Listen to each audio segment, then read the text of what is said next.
Bon, prenez Colossiens, chapitre 2, s'il vous plaît.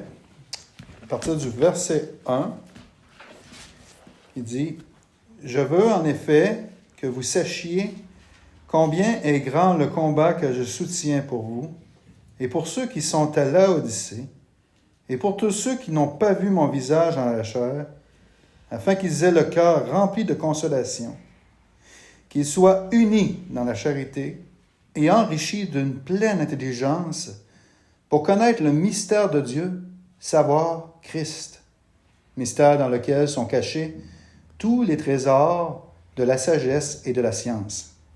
Je dis cela afin que personne ne vous trompe par des discours séduisants, car si je suis absent de corps, je suis avec vous en esprit, voyant avec joie le bon ordre qui règne parmi vous et la fermeté de votre foi en Christ. Ainsi donc, comme vous avez reçu le Seigneur Jésus-Christ, marchez en lui, étant enracinés et fondés en lui et affermis par la foi, d'après les instructions qui vous ont été données, et abondez en actions de grâce. Prenez garde que personne ne fasse de vous sa proie par la philosophie et par une vaine tromperie, s'appuyant sur la tradition des hommes, sur les rudiments du monde et non sur Christ. Car en lui habite corporellement toute la plénitude de la divinité. Vous avez tout pleinement en lui, qui est le chef de toute domination et de toute autorité. Père éternel, Seigneur grand Dieu, j'aimerais te remercier, te rendre grâce, Seigneur, pour toutes les bénédictions que tu peux nous accorder, toutes les choses que tu peux faire dans nos vies, Seigneur. C'est vraiment grandiose. Puis, j'aimerais te prier, Seigneur, pour que tu me donnes les paroles que tu veux qu'ils soient dans ma bouche, Seigneur, que ce ne soit pas les miennes, mais que ce soit les tiennes, Seigneur, qui sortent de ma bouche. Parce que je veux faire ta volonté, Seigneur, mais pas la mienne, Père. Je te prie de venir bénir ce temps, que ça puisse être un encouragement pour tous, puis béni sois-tu, Éternel, dans le nom divin de Jésus. Amen. Ici, Paul avait un grand combat. Il combattait toujours dans la prière pour ses frères et sœurs en Christ. Pourquoi? Pour que l'on ait le cœur rempli de consolation et qu'ils soient unis dans l'amour et enrichis d'une pleine intelligence pour connaître le mystère de Dieu, savoir Christ.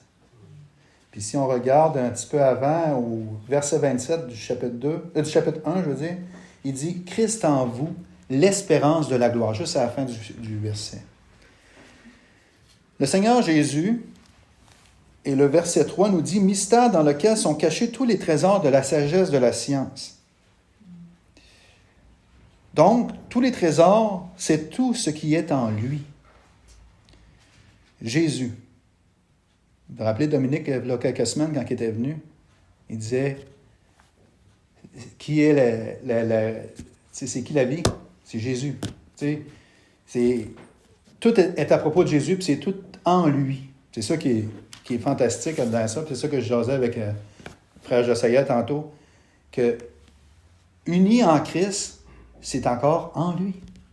On ne peut pas avoir ça de nos propres forces puis d'essayer de plus en plus fort. On ne peut pas. Parce qu'on est humain.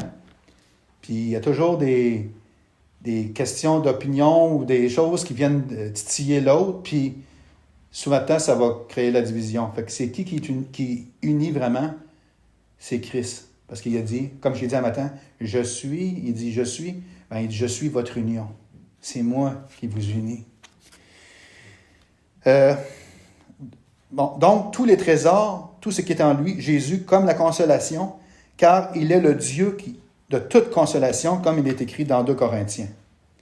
Mais aussi Dieu qui nous unit, et tout, ça vient de lui. On fait tous partie d'un même corps. Colossiens 1, 18, 19, il dit...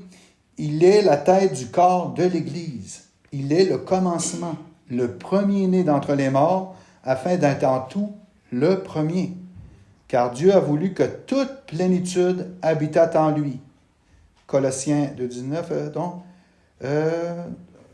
dont tout le corps, Ouais, c'était 1, 18, 19, là, c'est 2, 19. Il dit, dont tout le corps assisté et solidement assemblé par des jointures et des liens tire l'accroissement que Dieu donne.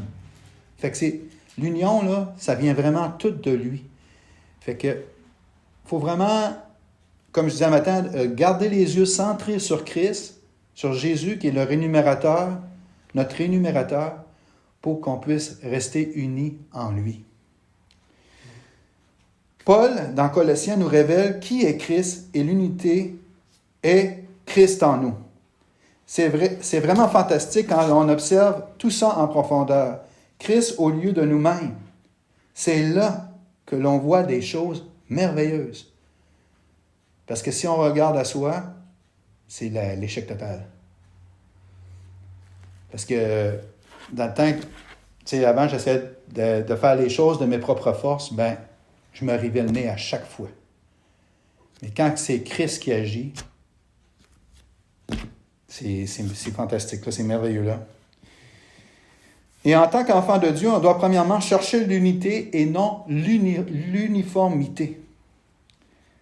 Parce que si on cherche à rendre les autres pareils comme nous, là, ça et tout, c'est un méchant cheval de bataille et on ne réussira pas. Là. Ensuite, on doit se supporter les uns les autres en se pardonnant pour finir se revêtir de l'amour. Premièrement, recherchons l'unité et non l'uniformité. On fait tous partie d'un même corps, du corps de Christ. On est tous différents des uns des autres.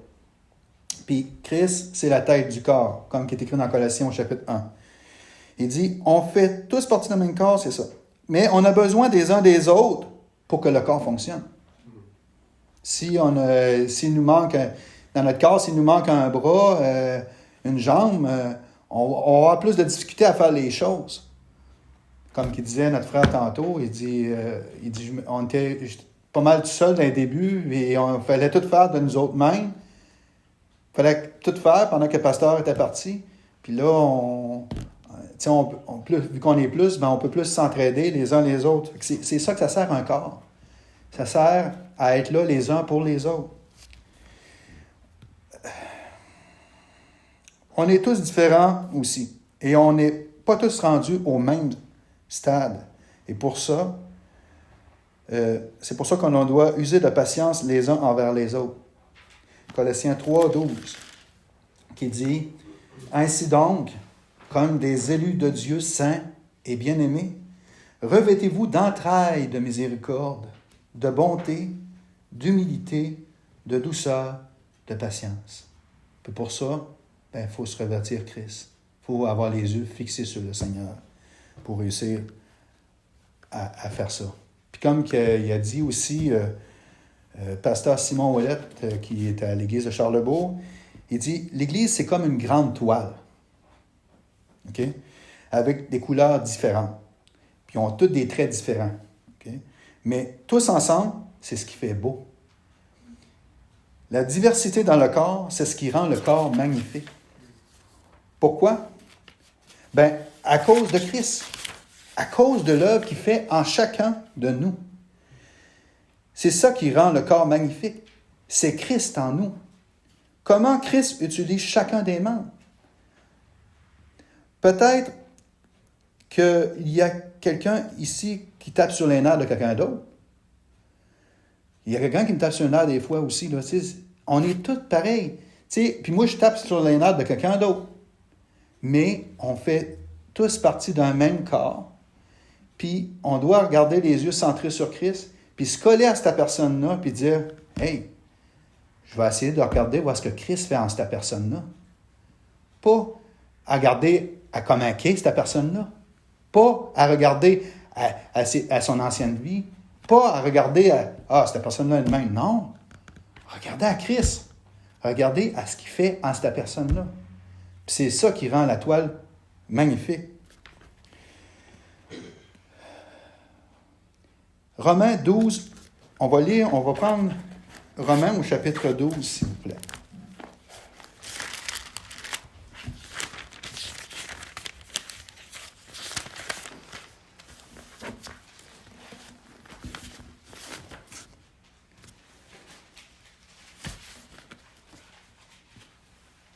On va lire le chapitre en entier.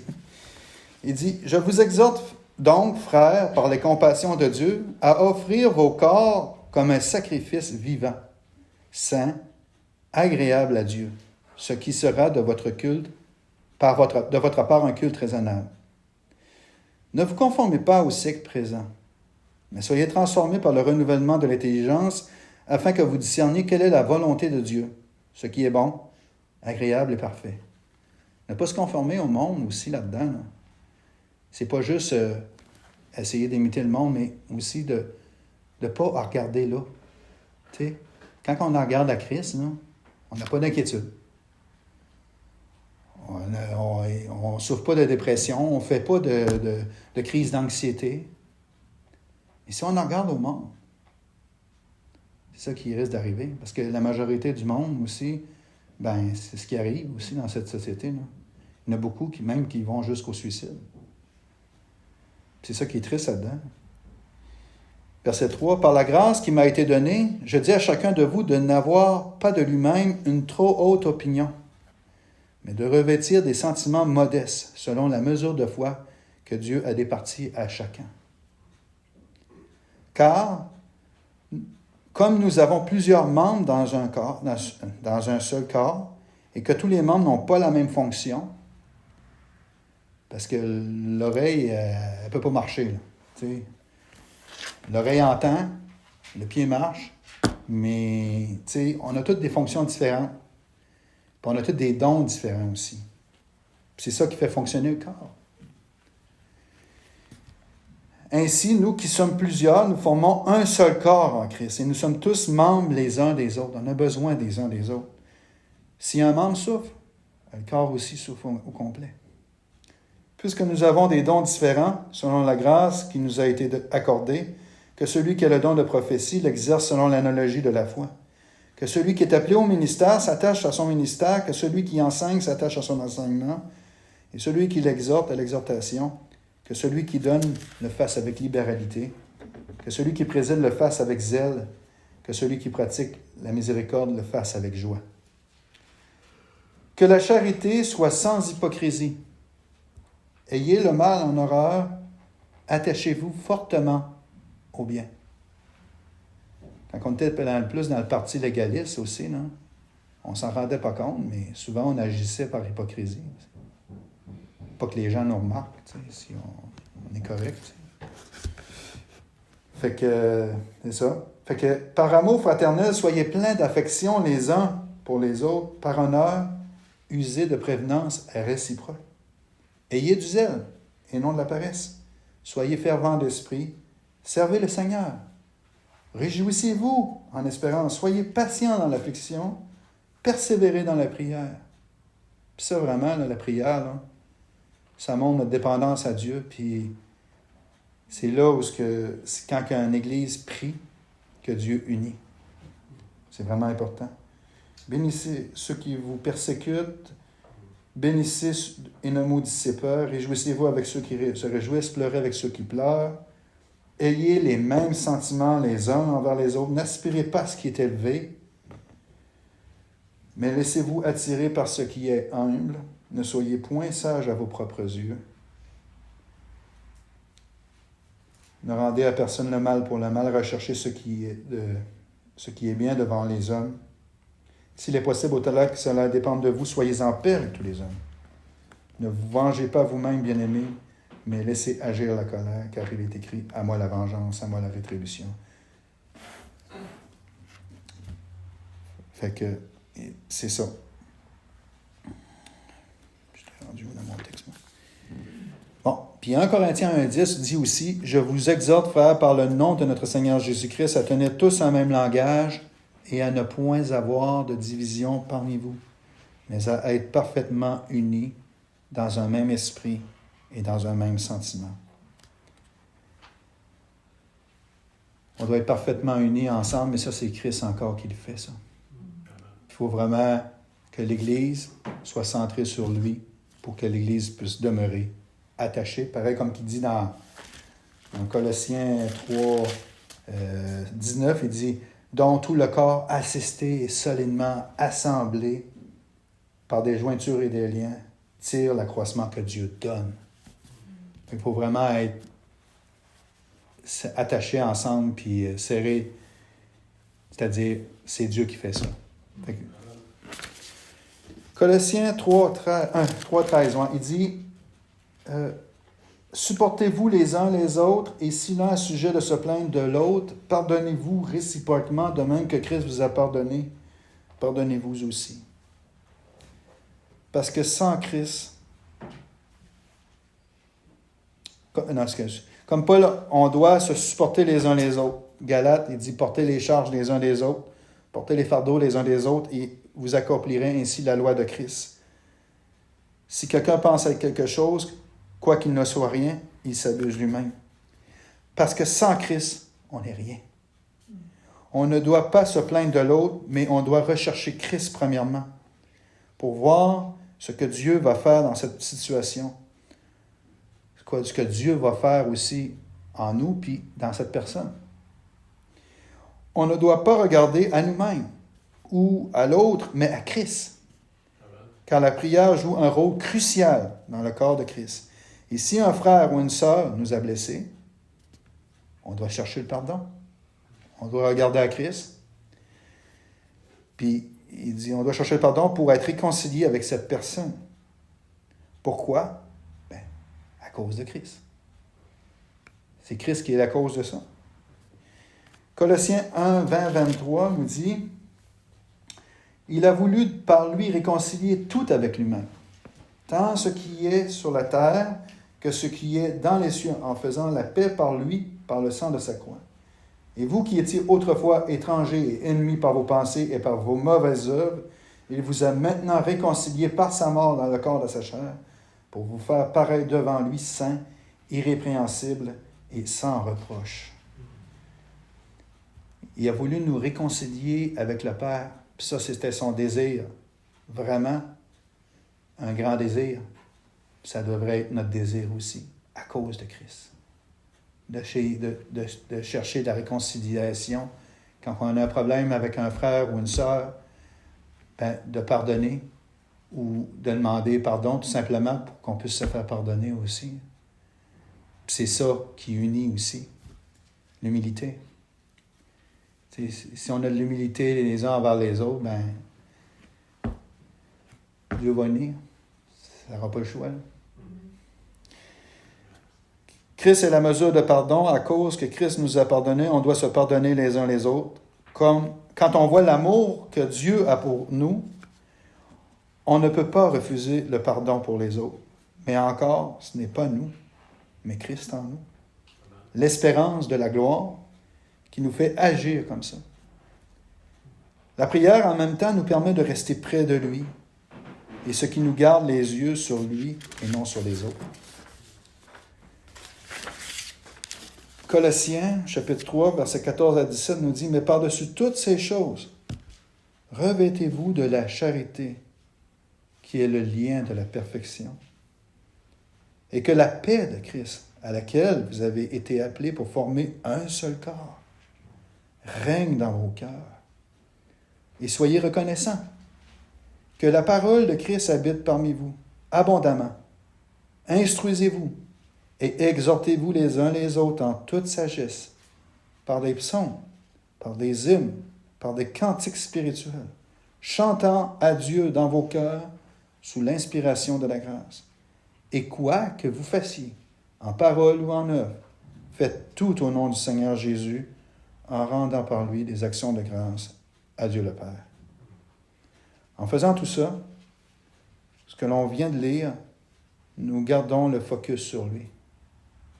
Parce qu'on chante, on loue le Seigneur, puis on le prie, puis on s'instruit les uns les autres par la parole de Dieu. Puis, sous l'inspiration de la grâce divine, quoi qu'on fait, on le fait pour la gloire de Dieu. Fait que c'est ce qui nous garde vraiment le focus sur lui et non sur les autres. On doit demeurer en Christ, dans sa parole. Être ensemble en Christ, c'est ce qui rend le corps magnifique. Comme la peinture que je parlais plus tôt. Avec plein de couleurs et des traits qui la rend magnifique. Christ en nous, l'espérance de la gloire. Ce que Christ fait en nous et en vous, c'est magnifique. Réjouissons-nous ensemble. Veillons les uns sur les autres. Rassemblons-nous toujours ensemble et n'abandonnons point notre assemblée. Car tout ça fait resplendir le corps de Christ. Méditons là-dessus cette semaine et que Dieu nous bénisse abondamment. Merci.